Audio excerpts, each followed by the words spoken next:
Prime Minister Anthony Albanese is speaking. Labor is going to reintroduce their $10 billion housing fund.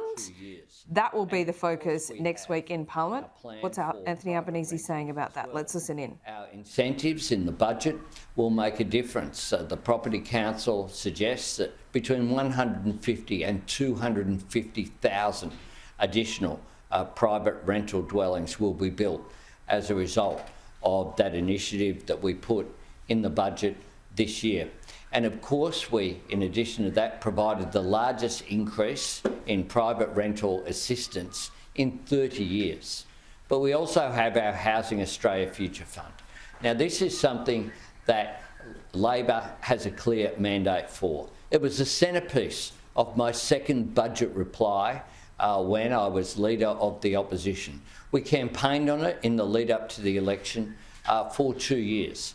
And today we have everyone from charities to shelter to welfare organisations to builders to community housing providers, all saying that they want the Housing Australia Future Fund put in place. Now, Blue Chip by itself has, they had 3,000, they said a few weeks ago. They're now up to 3,500 dwellings that they have planned, ready to go if this bill is just passed through the Senate.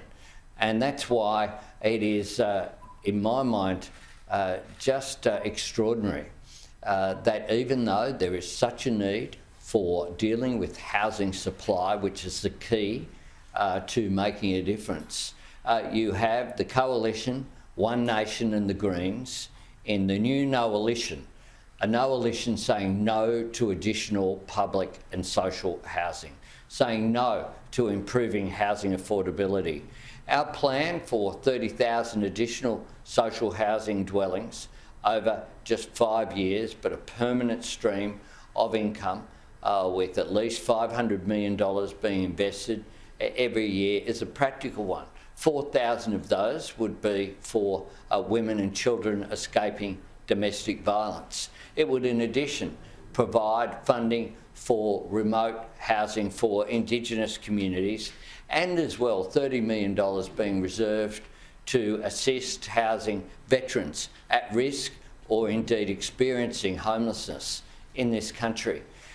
We will reintroduce that bill in the House of Representatives next week, and it will be debated and passed through the House of Representatives in October because we want to see this legislation passed. It's been deferred time and time again in the Senate. The Coalition, of course, don't really support public and social housing. They never have. They never have, and at least I guess they're upfront about it.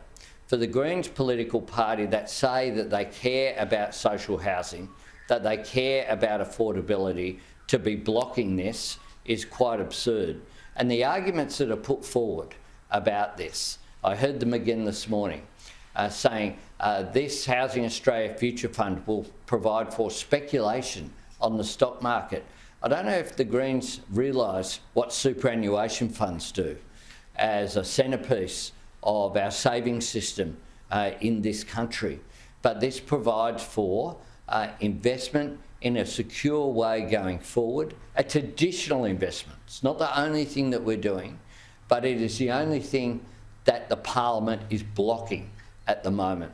And I say to the Senate, they have an opportunity when they sit next week to bring on the debate of the Housing Australia Future Fund that sits in the Senate, sits there idle, they refuse to debate it, they refuse to have a vote on it, is to bring it on, get this done, because every day in which the Greens and the Coalition block this bill, they are blocking new social housing being built.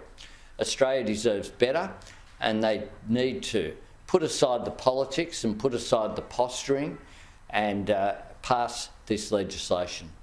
Prime Minister, are you willing to use this legislation as a trigger for a double dissolution election? Well, I don't anticipate that there'll be an election this year, but quite clearly we have a mandate for this.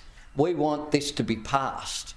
The way to ensure that this doesn't provide a trigger is to pass the legislation. We don't want to play politics with this. We want this to build additional social housing. That's what we're about, making a difference. We heard from Simone earlier today the difference that it's made in her life. I know the difference that a secure roof over my head and my mum's head made to my life.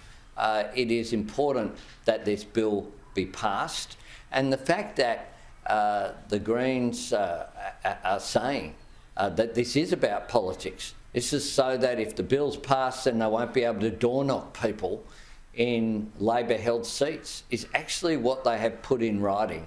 Well, I say that Australia deserves better than that sort of posturing, and they deserve better than the view which is if we just keep people in poverty, then they'll protest more. We're a better country than that, and people who are in positions of authority, and I say to Adam Bandt, he needs to exercise responsibility over his party and make sure that they vote for this bill and get this started.